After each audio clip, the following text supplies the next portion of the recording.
Cimoooooooo!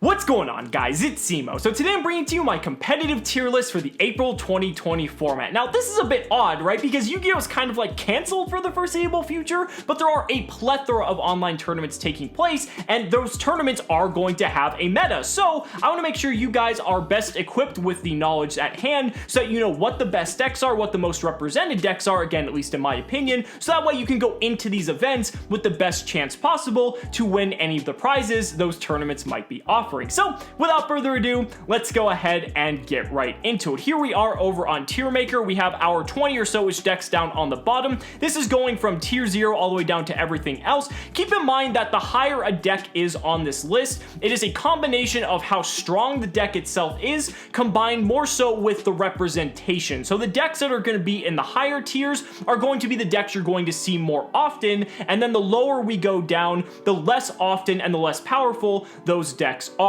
Obviously, not every deck can be on this list. That would be like a 10-hour video. So I just wanted to pick decks that specifically you're going to see the most of when it comes to looking at the entire plethora of decks that are available. So starting off with Burning Abyss. Burning Abyss is like a fan favorite deck, right? Everyone was thinking with Master Rule 5, like, yeah, Burning Abyss is back. We can go like Fire Lake, Double Dante and all that.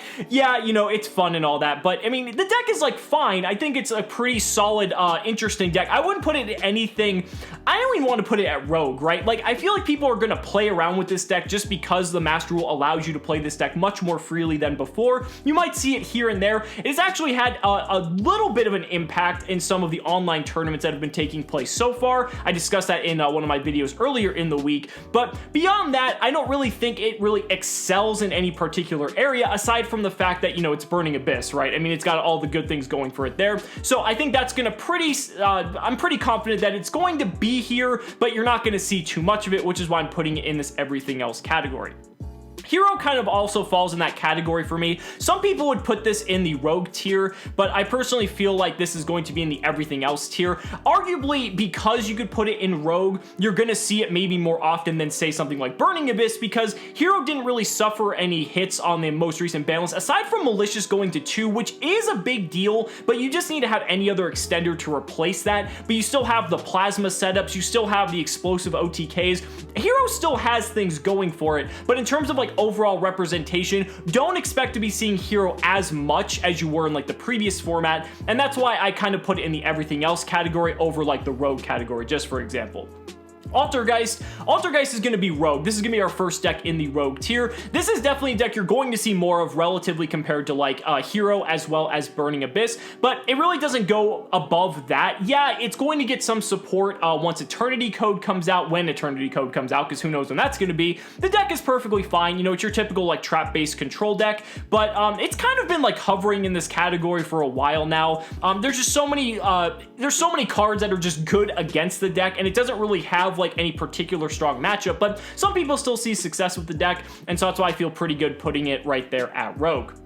Cyber Dragon, for me, falls in the everything else category. Again, I know some people would want to put this at Rogue, but like when you look at the top decks right now, Cyber Dragon doesn't really have like some insane matchups going on. Like Cyber Dragon Orcas, like I could say like arguably you could put in Rogue, but again, like not a lot of people are on this deck at the moment. For me, for it to be in the Rogue tier, it really would have to be seeing a significant more amount of play than it currently is. So like, again, this is one of those like decks that could go like either way, kind of like Hero, but for the time being, you're not going to see much Cyber Dragon running around. You might see one or two here and there, but don't go into a tournament thinking you're going to see a lot of it. Same thing goes for like Infernoid. Infernoid's interesting because with all the graveyard-based decks that are at like the top of the tier list, Infernoid has some like interesting interactions because everything's like a DD Crow. But again, you're not going to see this deck hardly at all. And so this is just, you know, bottom of the tier list. You're going to see it more than like a lot of other decks, but relatively speaking, in a competitive sense, you're not going to be seeing much Infernoid whatsoever.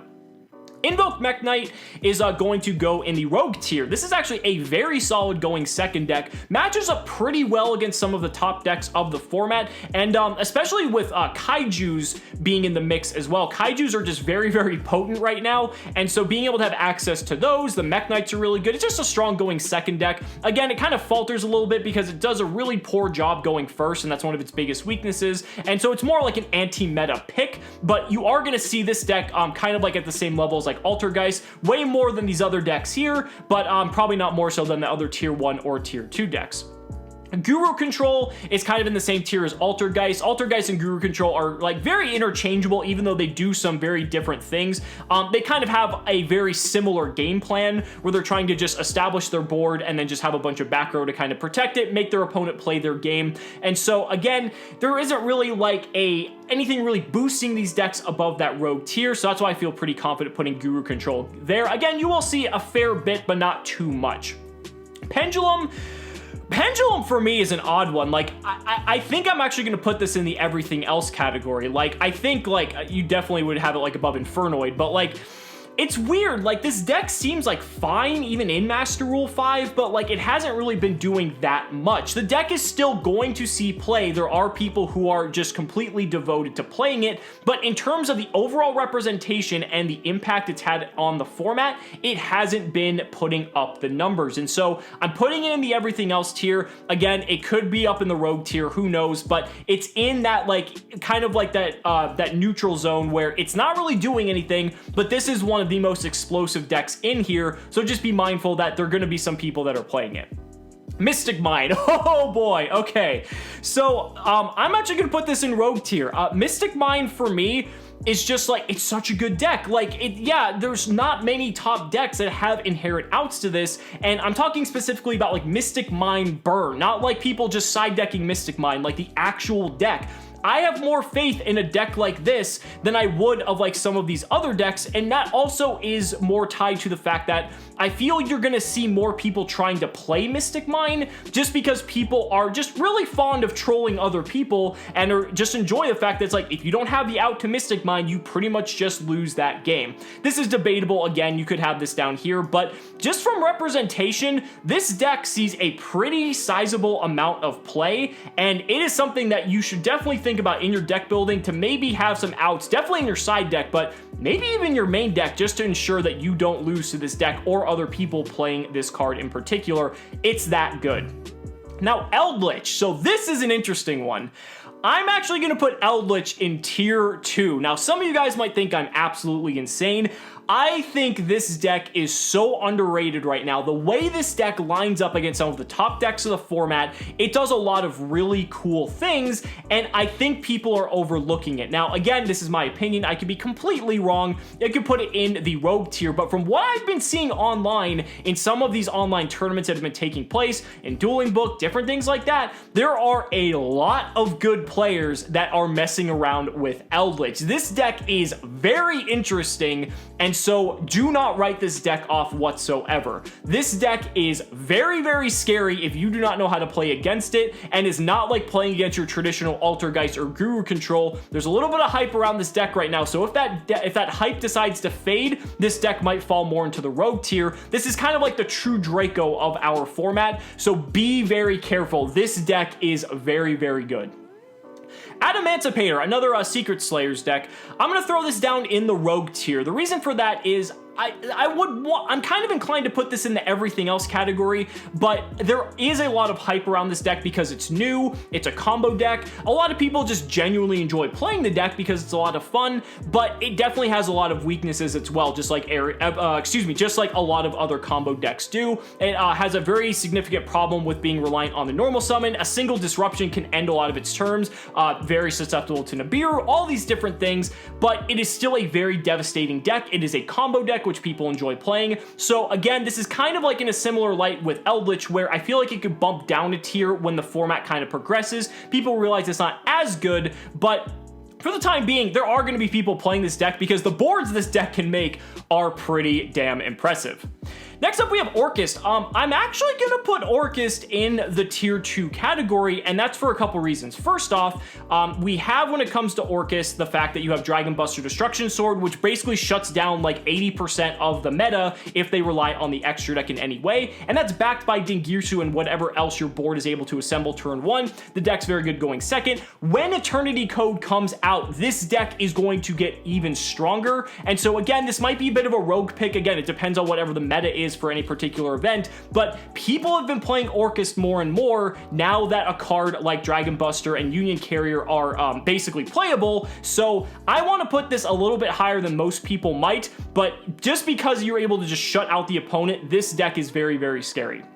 Gren Maju, I'm going to put it rogue. Gren Maju is just a fun deck, right? People just love one-punching people with a souped-up Gren Maju. It's not much more than that, though. It's pretty one-trick, and if it doesn't really work, then, well, you're kind of out of luck. Again, going second, it's very reliant on that. It doesn't really have a good going first plan, but it will get you from time to time, and you're going to see Gren Maju more than, like, these other decks down here, at least I feel. So, yeah, that's why I put it in rogue.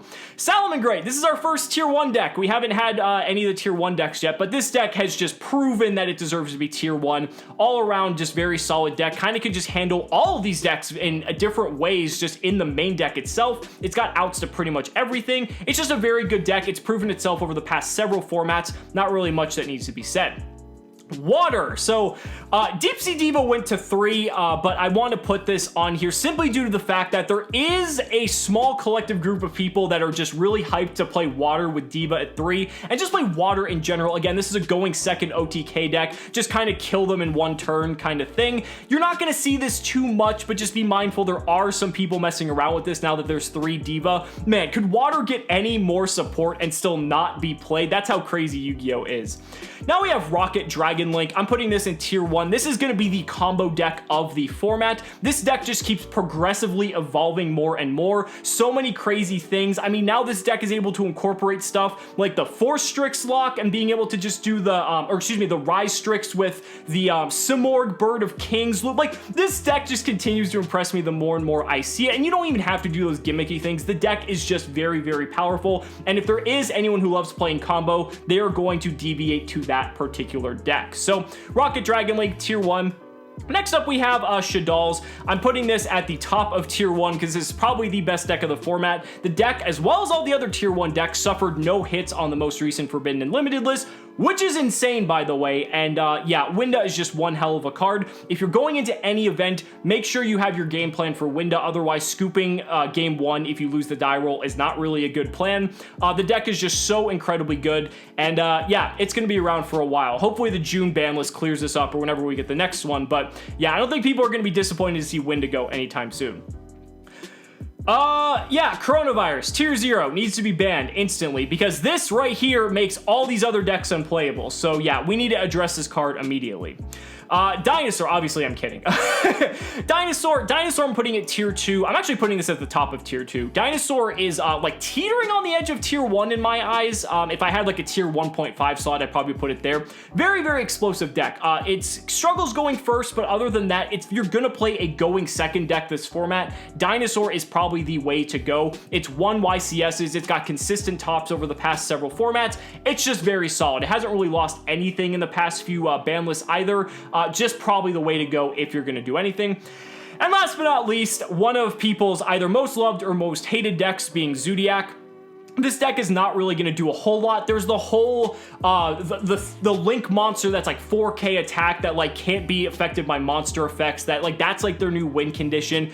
Don't worry about it. Like, that deck is a thing, but like that's about as likely as seeing like Water or like any of these other decks down here. People are going to try it out, but that deck is very, very one trick. And if your deck doesn't even care about that card specifically, I forget the name of the Link monster, the Infinitrack one, then it's not even going to matter. Like, it's cute, I'll say that. But I mean, if that's how Zodiac's going to be playable in 2020, I think that's perfectly fine, but you don't have to worry about it too much. So guys, that's gonna wrap it up for my tier list for the April 2020 format. Let me know down in the comments what you guys think. I'd really love to hear your thoughts. Thank you guys so much for watching the video. Be sure to like the video as always. Subscribe to the channel for more amazing Yu-Gi-Oh content. And if you found this video informative, consider supporting me on Patreon or becoming a YouTube channel member. Just by showing your support in any way that you can, you're investing in my ability to continue bringing you amazing Yu-Gi-Oh content. So thanks so much again, and we'll see you next time.